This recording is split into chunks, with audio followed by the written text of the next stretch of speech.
Aloha! Welcome to another episode of your favorite podcast. It's a whole different Period. It's your favorite girlies. We're back again. Yep. To make sure that we have another very insightful conversation. Back like we never left. Period. And these conversations that we're having, if it pain you, sorry. If it not paying you, Go help Transformer. I mean, anyone that you want to do. But the most important thing is take away emotions, unnecessary emotions, and listen and learn. And drink water. And drink water and mind our business. Yes, mind our business. Because on this podcast, we don't mind our business. We mind your business. I mean, not just anybody, but like the people who bring their business in public.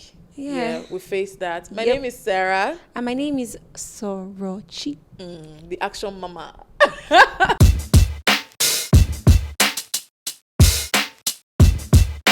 Welcome to the show. Today we're not alone. We have with us a very, very, very We're special not alone guest. like Liverpool. Yeah, never we walk never alone. walk alone. We never walk alone. We have a very special guest with us in the studio. Yep. He is an entertainment lawyer. He's a business manager. Okay. And he used to be a rapper. His name is Bobby Oshé. Victor Oshé. Ekpo. Hello everyone, it's a pleasure being here. I'm so happy to be here. We're so happy We're so to have happy you to here. have you, you know. Thank you. So I mean, it shows the It's not every day we get an entertainment lawyer on our podcast. Facts. I think you're the Have you first, had one? actually. No, you're the I've first had- entertainment lawyer. I should you should hang my name Hall of Fame. Okay. Talk Okay. your Okay. shit. But when did this entertainment lawyer become an entertainment lawyer? Let's start For off me with. or the industry? For you. You. Let's start with you. Okay, Yeah. Okay. Let's start off with you. For me, it's we're in 2025. That was 4-5 years now.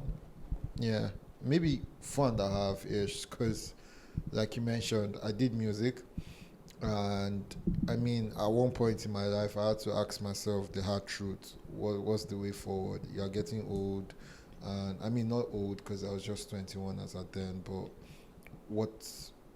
or 23 rather, what do I want to do? What's the next step? And I had to look at all factors I had around me. What are the possibilities that I would blow in quotes?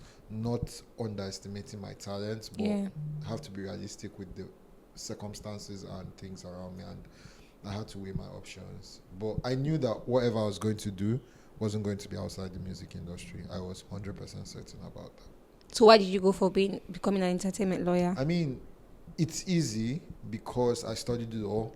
Oh, okay. Just moving. Although, if you meet some of my colleagues now, they will be laughing at me because I was this guy. I was like, I'm not going to practice law. I'm just going to pursue my music and keep it moving and all of that. But I looked at it. I looked at all the indices that I needed to study and ask myself hard truths, which I think we always do not always ask ourselves the hard truth. Like, okay, what is the next? You have to be realistic. Yes. You have to look at, not just say, oh, don't worry, oh, God will do this. But you have to look at it. And I looked at it and I was like, okay, entertainment law. I mean, I didn't just say, oh, entertainment law. I really didn't know that there was something like that till 2020.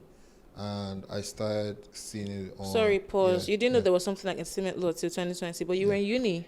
They did not teach you about entertainment law in your law school. Sadly, I mean, my school should take the blow. They didn't teach me anything like that. For real? Yep. Sad. Very sad. Unio, yes. Uni Uyo. Yeah. I like that we're calling them out. Yeah. So I go Because to what I the go hell? to law school and I'm seeing people, oh, they did intellectual property in university. I'm like, wow, that's great. Even if it was an elective, but at least let me have the option to pick. know that, because I mean, if we didn't do criminal law, land law, family law, the typical, I didn't know. And So entertainment law was not... I mean, no school in Nigeria teaches entertainment law, but I think some schools give the foundation of intellectual property. Exactly. So from there, You you be able already to have expand, an yeah. understanding. If you read, you be what does intellectual property entail? I mean, maybe you can say I can take my own blame that I didn't do some research and all, but I think the school still had the its own part. Yeah, to expose us to other things, Yeah. New development in Yes. law. I still think the majority of it should be on the school because we are coming to the school to learn. Absolutely. And I They think should that's actually a expose us. problem with a lot of universities in the syllabus they use. So Yeah. backdated. Yeah, it's so Yeah. old backdated. school. Because Very. there's some courses that you see, and you're just like, wow, why am I taking this course? Yeah. Why are you learning about this now? Yeah, when there are other This things time- in this time and age. Yeah, so I agree with think you. And I do not even think up to now there's been anything going on. The hope that's been there is, I would say that I'm probably the first entertainment lawyer from my school. Wow. University of Uyo. Yeah, I do not think. That there's anyone else. So again, it doesn't mean that before me people have not drafted record label agreements and all of that. I mean, that doesn't make you an entertainment lawyer. You can draft a contract once or twice and all, but practicing in the industry and consistency. I mean, I would have known because we are very few lawyers in the space, and I would have come across a name. And when he says in this space, like in the entertainment lawyer. Entertainment law, entertainment sector in Nigeria, we are very. I probably know, especially in the music space, I probably know almost every entertainment music. Let me use the word music lawyer in Nigeria because we are very few. and Is that even a represent good lot. thing? Is it a good I thing mean- that because we speak here on the oversaturation of artists? We've said things like Yes. that in this Yeah. studio. Yeah. So why is it that the people who are supposed to back the creatives in the space, why are they few compared to the actual practitioners? I think we still have to draw it back to where we are coming from, schools. So I'm leaving university and I do not know there's something called entertainment law. law. So it's when you come out that you now start, maybe you start looking for role models, mentors, and then you start thinking, and also the exposure with the way our Afrobeat is growing, and especially for people who do not want to do the traditional law stuff, you now start thinking, oh, what can I do? Is it tech? Is it film? Is it music? Is it I even saw a junior of mine going into, I think, what did she call it, food law or something. And for me, I found it very Food law. interesting. Yeah, it's a space about regulations of the kind of food that's being processed, that comes out. And that's because for a country like Nigeria where a lot of rubbish, we eat a lot of rubbish, Yeah. that's a space Unchecked. that needs legal checking and all of that. So, but I am very certain that person did not learn anything from school. They came out and saw, oh, what can I do that is different and all of that. And again, to come back to your question, is it a good thing? No, it's not. But it's also a good thing for the young people to know that there's space for them there at the table. Yeah, because one person, I was clearing a song today. I would probably define what clearing means. Clearing means like for all the contributors on the record, you just want to ensure that they have all the documents are done. And there were 2 songwriters and a producer. And guess what? This one lawyer represented. I sent a mail to different mails to each writer and contributor. producer, but one lawyer represented three Three of them. That's to show you how. And these are songwriters right now that are, if you check some of your biggest songs in Nigeria, they are writing. They are co-writers. Yes, they are writing on it, and also a producer. And it goes the same way. Even for myself, there was a record that dropped that had the producer I represent, the artist I represent, the distributor I represent, the record label I represent, to show you how little we are in the space, industry. in the space. So yeah. So would you think that would cause like a conflict of interest? Yeah, Because you're supposed to represent the best of everybody's. It does, but I think So how do you manage that? it's a very interesting question. I'm very clear on. I tell you when once I see that there's a possible conflict of interest, I do not hide it. I let you know. But I think my clients are able to trust that. And then for that scenario, they were all friends. So it was, and then what I do is make sure that you guys have pre-approved conversations in terms of what extent, what did you do? And I do a lot of teaching to my clients indirectly. So I tell them, oh, this is what you most likely be entitled to if you contributed this extent. So these conversations are before the paperwork. Yes, before the paperwork. I have these conversations, paperwork. Even beyond conflict of interest on a normal, I try to have conversations beyond paperwork, because for me, the paperwork is the list of the work I do. The most important work is, or the most difficult work is having those conversations before, because it's easier. The paperwork should be, oh, we have agreed, and then let's sign. Or maybe apart from the commercial terms could be the percentages, maybe other legal stuffs which lawyers would now battle and all of that. But I try to reduce the conflict of interest. But again, I mean, when you're good, people come to you without reject. When you're good, you're good. I like that. It's not him talking a shit. Okay, so I want to ask, so for an entertainment lawyer like you, when it comes to like clearing and all, how do you make your bread? My bread. Yeah. How do you make money? How do you make money? Yeah, I go on, there's something called retainer. So you enter into a retainer service with me, and in the retainer service, it's for a year. I mean, it's for a year. Some people could say, okay, we could do it biannually. That's we 6 do twice a year. Or Meaning that they are your clients. Yes, they are my for that clients period. for that 1 year. Okay. For that full 1 year, you're my client. So what happens is, at that point, documents, clearance, counsel need to look out for you opportunities, because like Sarah mentioned, I'm also a business manager, so I'm always looking on the lookout for opportunities. Or for client A, what can we do to make the brand bigger? For client B, because the opportunity available might not be what's best for client A at that time. So I have to look, how does this fit and all of that. So that's what a retainer covers. Then there is a one-stop service where someone says, I need you to represent me just to do this particular document and all of that.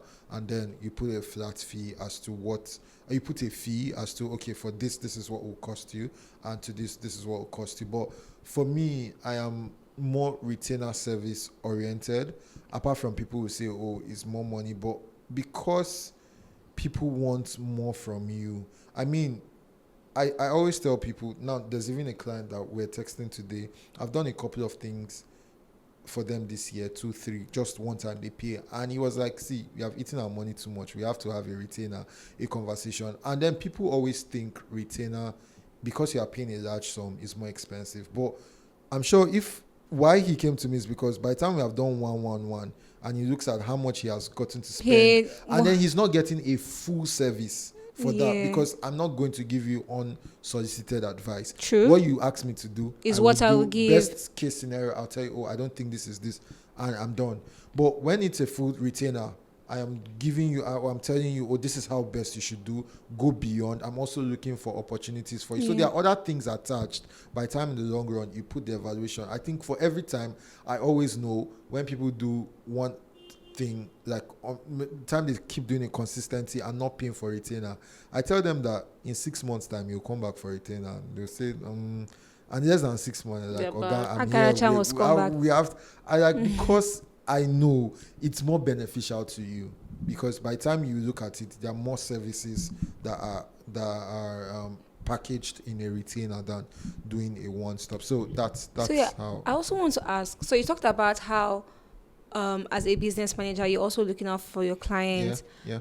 Have you ever been in a situation where you see a particular thing that would work for 2 of your clients at the same time? How are you able to manage that type of situation? Why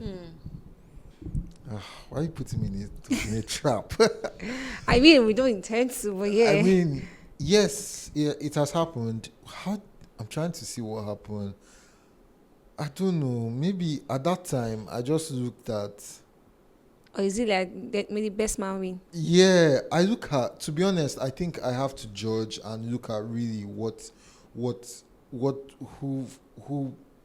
fits that. No matter how you look at it, yes, to my work. But I look at in this last one. Also, too many indices at that point. I might look at, Party A, there has been so many things I've been bringing to you. Party B has not really benefited in the last this thing. So I try. So it might be that. It might be a situation of, I don't know, who is just closer to me as a person. So sentiment sometimes comes. I mean, because I'm a human being. Yeah, it's okay. I mean, it's even okay. parents have sentiment with kids. Yeah, they have favorite kids. Why would it apply to me? But I try my best that I'm looking for multiple opportunities at the same At time. the same For time, For everyone. yeah. everyone, so that, especially because I work with a lot of producers. Producers are like my favorite. No, I don't want to use the word favorite clients, but because I work a lot with producers, because when I came into the space, I saw that there was a hole Yeah. for representing producers. There was that a lot of producers were not really represented. It was just more of artists, Artists, labels, but yeah. producers. So I ended up being attached to producers. So in such scenarios, what I do is try to find like possible what's that word, artists they could work for. So what we do at the beginning of the year, we have a list of who are the artists you want to work with. I Yeah. mean, some are attainable, some are not. Some are due not. to whatever scenario it might Maybe be. But label. we put a list, and then we reach out, we start conversation. So I look at who fits best and who doesn't, and all of that. But I try to make sure that I can give my possible best to everyone. I like that. But now let's talk about a situation where you are giving a client an advice, a legal advice, and they choose not to take it. How do you handle that? Like maybe you're telling them this deal, don't do it, something, you might regret And they go it, behind they will cheat on you. Yeah. and they take Or it. they'll cheat you rather. think, I'm scared of two of you. You poor is like, you're seeing what's happening in my life right now. That's why we brought you here to talk about these things. Because this is Anyway. something that's going on right now, and I've told the client I don't think it's the best for you. But what I do is I can't force the client. No, I can't. I'm your lawyer, not your master. So Right. I tell you what's best, what I think is best. But if you can't, what I try to do is, for future purposes, I send an email stating that I actually advised against, because I don't want anybody sitting here with you people saying my lawyer at that time, he did not, I paid him but he did not advise me well. So what of a case where like the thing now ends up biting them with their bum, and at this time, Oh, I told them I told you so. Yeah, and you get paid. I tell them I told you so. It happened, or it's happening, with contract in December. I didn't even know that. I mean, we're still having conversations like, I was still pushing, this, that. And then next thing in my mail, I see, please find attached a signed copy from the artist. Huh? Interesting. I was preparing for my wedding then, so I was like, oh, great. Less stress. So I just go for my wedding. And now they're like, that time I didn't know much about the music business. But I mean, someone was advising you and all of that. But I mean, I see that every time. They think we do not understand where they are coming from. For me, I do a lot. I do understand a lot because I was an artist. Yeah. I understand hunger. I understand desire to want to make it at the top. The first time when an agreement comes to, or when we are looking for an opportunity, I ask my client, are you hungry? That's because your answer determines how I'm going to follow up with the conversation. Yeah. Are you hungry? You tell me no. I mean, we have leverage. Yep. So ask him, can you pay your rent? He says yes. Can you, if today now, will you need to beg anybody to eat? He says no. I'm good. Your normal day-to-day activities, he says fine. I said then we have to do this the best way. But if you tell me I'm hungry, I mean, if he's not eating, how is he going to create? So we have to look for it, and then the best way to, the worst case, what's that thing that they say, the best way to die or something like that. So we have to look out for, it's a bad contract, great, but what's the good we can get out of this bad contract? And I tell you, you have to know that these next 3-4 years you are signing this thing, you are going to suffer.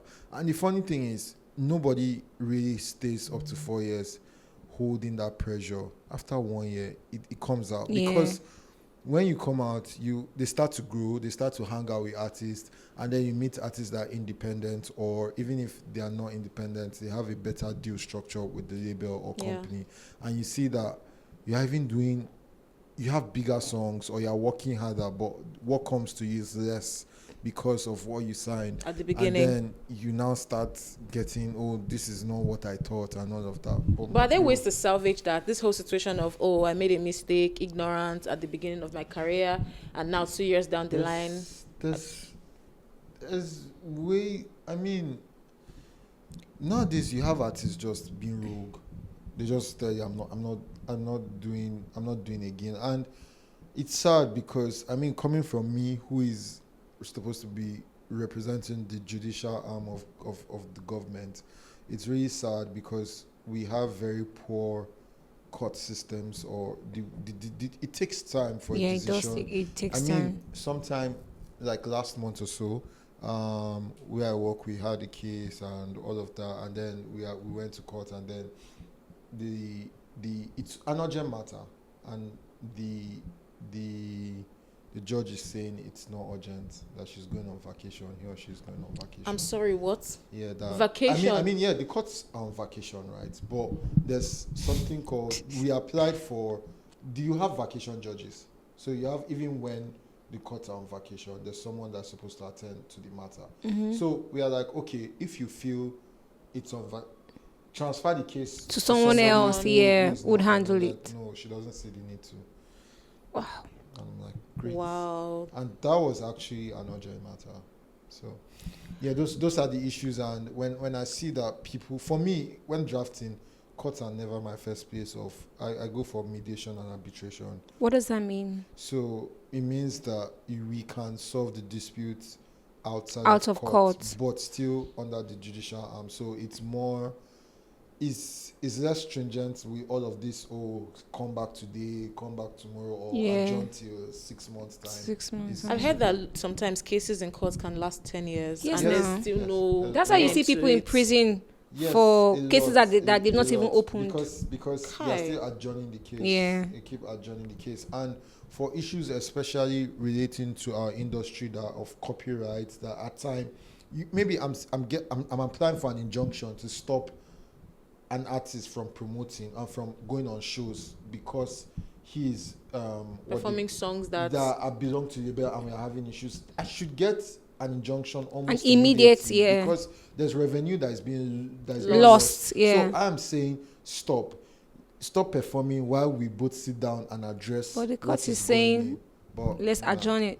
Let's adjourn, and then the Yeah. artist is making money, Court and then label you is just losing. get tired as a company, as a label, because you are being frustrated. So those are the issues we face. I mean, it's sad because we should be able to. That's why most times when artists receive letters from courts outside Nigeria, especially in America or US, they know that it's not a joke, because Yeah, they take it serious. Those ones are very serious. Yeah, So yeah, I want to ask, That's crazy. what's the difference, or which one do you prefer? yeah. Working as a legal advisor for Labels. an artist under a label, or an independent artist? Which does it for you?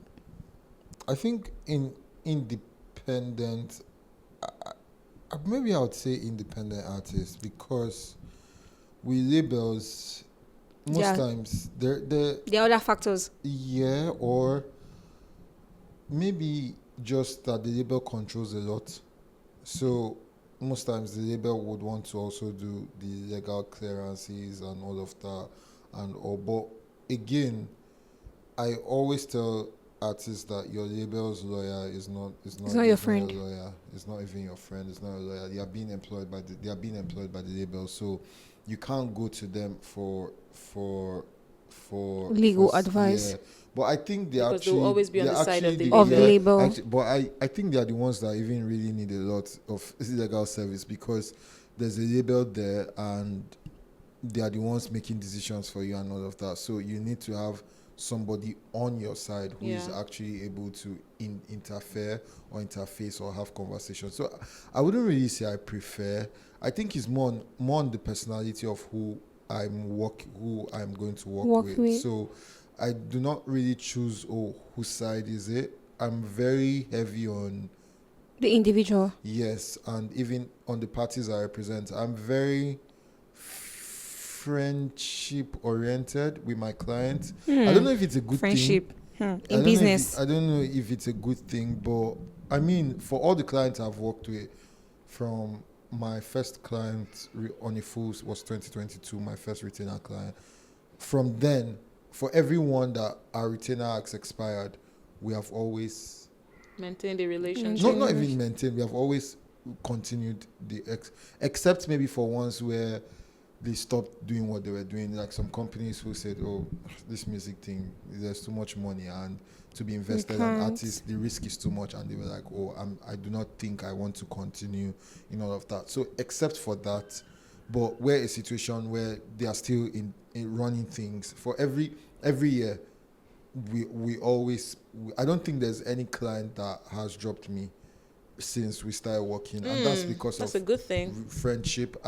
I do sometimes like a games day in my house where I play like FIFA or card games and all, and there's always one of my clients who comes, and for some of them they do not go out, but it's Bobby. Like there's that friendship I attach to my clients, so it's very important for me that I have a relation. I mean, not everyone. Of course, there's still some people that we keep it very professional. So I look at what do you want at the end of the day. But for me, I would pick. That's why for me, even when I have people reaching out to me in return, especially creatives, that's artists, I listen to the music before I even tell you my fee. Wow. So if the music is not good, I'm not sure I would work with you. You don't.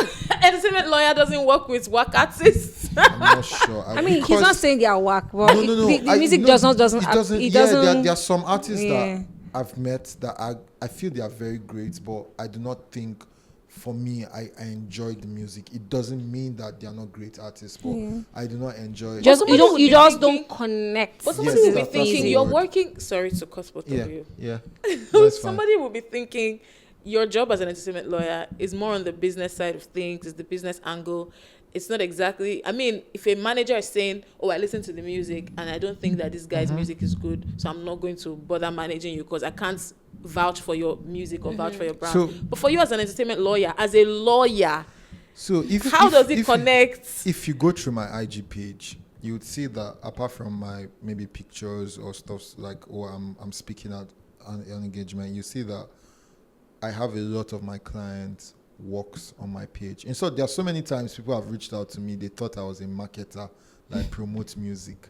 I'm like, oh, they saw so many artists. I'm like, oh no, those are my clients. So I'm very proud to always talk about my clients. So it has to be good for you to be proud. So I'm not going to post something that I'm not proud of, that I'm going to be like, I don't want anybody to see this whack song. We definitely understand. On my page and I want to be able to, I think I'm not really going to connect with you on a personal basis if I don't understand the music. But don't get me wrong, if you come trying to pay my retainer times 5, your work. I would, but I think majority of the time, 80% or 90%, I listen to the music first. And it may be because, remember I did music, so I still most of my clients send me, before they put out music, what do I think about this? They want my creative input. And as a lawyer, yes, this is interesting. Because like he has done music before he eventually. The songs that I always tell, this is the one that I'll end up picking. They'll be like, I tell you, this one. So when are you going to add A&R to your bio? I'm so scared. I feel they're always attacking A&R. So I don't want to be attacked. You don't want to stay your white. They're always attacking A&R. I mean, there was this artist recently that did an interview and she said she doesn't like A&Rs, and I checked the comments. Gucci, she said it. They were finishing her. But I understood where she was coming from. I understood where she was coming from, because like, she said music is spiritual, which is true, yes. And just because an A&R does not feel where she's coming from doesn't mean that the music is whack. Yeah. So I think it's just a thing of balance. It's a thing of balance. But the A&R guys, they caught feelings. They were literally they always catch feelings. Insulting her. Like, you guys, pipe down, relax. It's not that deep. It's not that deep. Anyways, you know it's your bread, but I don't know this industry. Any small thing, when they just say something, it's not you directly. They just say it somehow related. You people just come with someone. They just wash beans. So that they shake. Like, relax. Let them cook. My goodness. Anyways, there was something that I saw you post one time on Twitter. You were talking about copywriting and how Oh yeah. A lot of Yeah. Nigerians in the creative space don't exactly understand what copywriting is. What would you say like is the misconception that people have, especially So with yeah, things like Copyright. copywriting? yeah. So I think with the exact point with what you saw was very funny, and when I posted in my, because I have like a couple of mentees, I mentor people every year, so, and then we always, that's where we have like amicable gist in the industry. I just come post and we talk about it and all of that. So when I posted, they were laughing because with copyright there are two, there are different types of works that can be copyrighted, but with respect to that conversation, there's the musical works and then there's the sound recording. So musical works is like lyrics. It's a combination of all the components of a song. So it has the lyrics, it has the melody. So with that, you can break it down to someone playing a guitar, the producer who is making the beats. If someone played, then if you have like in the gospel music where you have a lot of live music with the band and Instruments. drums and all of that. So all of those, including writing, that's writing, background vocals, someone doing the melodies, all of those things individually are musical works. So each person, whatever they create, they own They that own it. musical work that they create. Now, the sound recording is the finished work that the record label owns or the artist might own. That's is that most times you hear in the industry called the masters. I own the masters and all of that. So that's the final work that the label owns. So the copyright is clear that whoever finances or makes arrangements, which is financial arrangements for a work, owns the sound recording. While for the musical works, whoever creates a work, that's you create, you own. Now, except outrightly stated, those people own. So now you have in contract, you can now say, oh, I sell or assign to whoever. So you can now assign that right as a writer to a company, most times called a publisher. So for the musical works, the people who would control are publishers, while on the sound recording is called the masters. Now, in that scenario, I'm telling you that, okay, there was a termination of an agreement, and on the contract, it stated you own the sound recording. That's the company owns the sound recording for a number of years. When you assign those rights, or except you assign those rights, you control it. You control that right as a writer, or as it could be as a writer, or just use the word as a composer because Right. he composed the melody or the lyrics, as the case may be. Now, I've come to see that there is a lot of misconception with, or people do not understand that there is a difference between those two things. Or in short, they do not even know that that musical work, something like that, exists. So everything people know about, oh, is the sound recording, that's the masters, and you own that. And now in this conversation per se, that agreement had, you are just as the label, you control the masters and all of that. And now this person or the lawyer on the other side, which I'm sure is not, that's why I always tell people, as in, if you want to go, you make sure that you are hiring someone who is an entertainment lawyer, because it's not just about law. There are practices in the industry that works, and a lawyer needs to know how those practices work for you to be able to advise your client effectively. A regular lawyer would not know that. Not because he or she is not a good lawyer, but because they They not don't That's not their practice in that field. that's not their field. You won't see me in a case. criminal or in a family matter, because I Yeah. do not really have so much. I do not have knowledge, because from my beginning, I had Started with. specification on where I wanted you to wanted to, to be. So, and then the person, that lawyer, doesn't understand that, oh, there's something called the publishing rights, the musical works. He was now listing, oh, because on the Copyright Act, you have the right to publish a work as publish a sound recording. So he now misconstrued that published the work, that we were stopping the label from publishing the sound recording. But here, my concept is publishing as a concept, as something that I control. And that's something I found very interesting, because I mean I could understand that mistake from creatives or managers because they are not necessarily lawyers. Yeah. So that's so sad, and we need to do better as lawyers, and just not even lawyers, as the whole industry, because even as a manager, you should also know what is publishing and what is sound recording, because you'll be able to advise your client Better.